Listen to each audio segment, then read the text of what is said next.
Hey guys, Cam here. Now, what's your favorite example of hacking in video games? Now, Watch Dogs has recently taken the hacking fiction to a whole new level, making it the foundation of the game. But hacking has been a near staple of futuristic sci-fi titles for a long time, and its implementation is about as varied as the games themselves. Sometimes breaking into a system requires you to guess a password.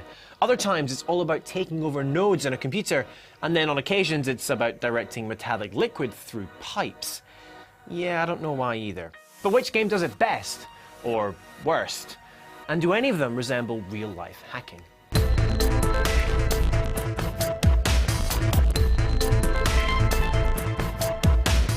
To help me with this week's reality check question, I sat down with a hacking expert, Chris Boyd. You might remember him from such episodes as Could Watch Dogs Be Real?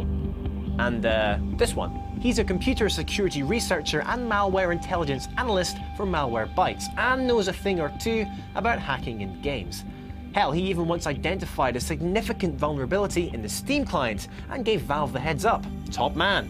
So I asked him to tell me about his favourite hacking moments in video games. There was a game many years ago, Enter the Matrix, spin-off from the Matrix trilogy, and that had this kind of cool user terminal that was built into the game. And as you progress through the game, you could hack the terminal and the machine world, if you like, to give your character extra skills, abilities. And it was kind of true to sort of real-life hacking as far as the films went. And it was a very, very clever tie-in, and it just seemed to work with the game world that they built very well. Okay, so that's the good, but what about the bad? Now, while BioShock's strange liquid pipe system must get a nod for being the weirdest and perhaps least plausible hacking system ever in a game, I don't think it's the worst by any means. So, I asked Chris his opinion on the worst hacking in games. Really good game that I like. Not many people like this one, but there was a game called Alpha Protocol. Sort of really clever, open-ended spy game. But it made the mistake of trying to be too literal, kind of, with its hacking. And it was terrible. If you logged into a terminal to hack it, you got this green screen of ones and zeros and various other numbers. And all of these numbers are constantly changing on the screen, and you've got something like a 10-second time limit to move one set of numbers on the right and one set of numbers on the left to the point where they both meet over the one place on this flashing wall of numbers that is completely static. And it was as bad as it sounds. It was absolutely terrible. One of the first things you end up having to do while you're breaking out of this lab is this hacking minigame. And it just stopped me dead. I couldn't even work out how to do it. There was no real tutorial for it. And I just put the game away for about 5 months, I think, because I just couldn't work this thing out. I tried it. I must have tried for about an hour, gave up.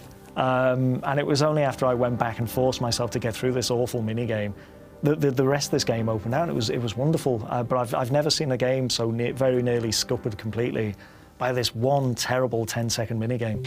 Now, even though hacking in games is extremely varied, there is one consistent trope in every hacking system that I can think of anyway: time limits. But is this based on reality or just a video game mechanic used to add challenge and tension?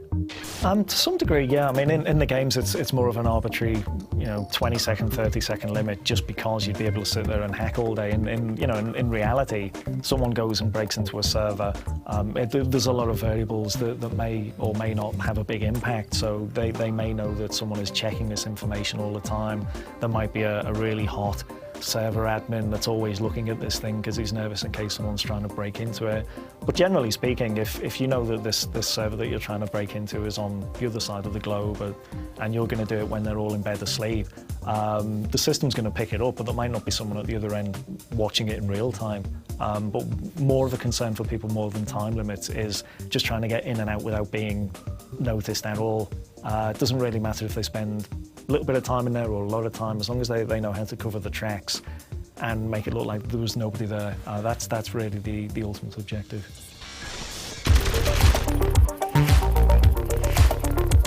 Deus Ex Human Revolution. This has to be my personal favourite example of hacking in any game I've played. The system is actually pretty fun, very tense due to it occurring in real time, and also requires a degree of skill. But what does Chris make of it, and is it grounded in reality? The Deus Ex games go down the path that many games do when they have to have some hacking in there, because they can't be too true to life, because people would either be completely confused or bored to tears. So they go down this minigame route, and admittedly you're still watching little icons move up a thing and then move this way, and but it's a lot more grounded in what the concept of this futuristic type of hacking would be. And the Deus Ex games are good because you can social engineer a lot of the passwords from computer terminals, from random conversations that you've overheard, from bits and pieces of information picked up in the game world. So it gets to the stage where you don't actually have to go through the eventually kind of tiresome hacking minigame. You can just get on there, fill in the login details, and be away with the information you need. Now for me, this gives Deus Ex Human Revolution that additional degree of realism, because ultimately in real life, hacking often comes down to this social engineering that Chris mentioned.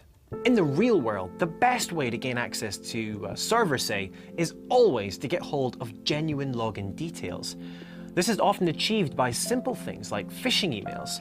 So if a hacker can prompt somebody to unwittingly divulge their username and password, then their job becomes so much easier. But as Chris explained to me, hacking comes in loads of different forms and techniques. Unfortunately, it's pretty random. I mean, there's always going to be a set of fixed variables for certain types of systems that someone's going to break into. Oh, it runs this operating system. Oh, it's this kind of platform. But, you know, there's just as many hacks. For every hack that's out there that's, you know, really clever, really sophisticated, very elegant, and you look at it the day after when it hits the news and think, wow, how did they come up with that one? There's lots of script kiddies who sit there with some tool that someone else made. They don't know how it works, they don't know how to run it, they just know that they have to push the big red button and it will go off and find the information that they think they need. So it's very random. There can be a lot of skill involved, there can be a complete absence of skill involved. So tell me, what are your personal best and worst of hacking in video games? Now, I put this question out over Twitter before recording the episode, and I got a bunch of great responses, which you can see right now. But do keep them coming. You can let me know on Twitter at CamFrazRob, or just by dropping me a comment in the box below. Thanks for watching as always, guys. I'll see you back here next week for more Reality Check.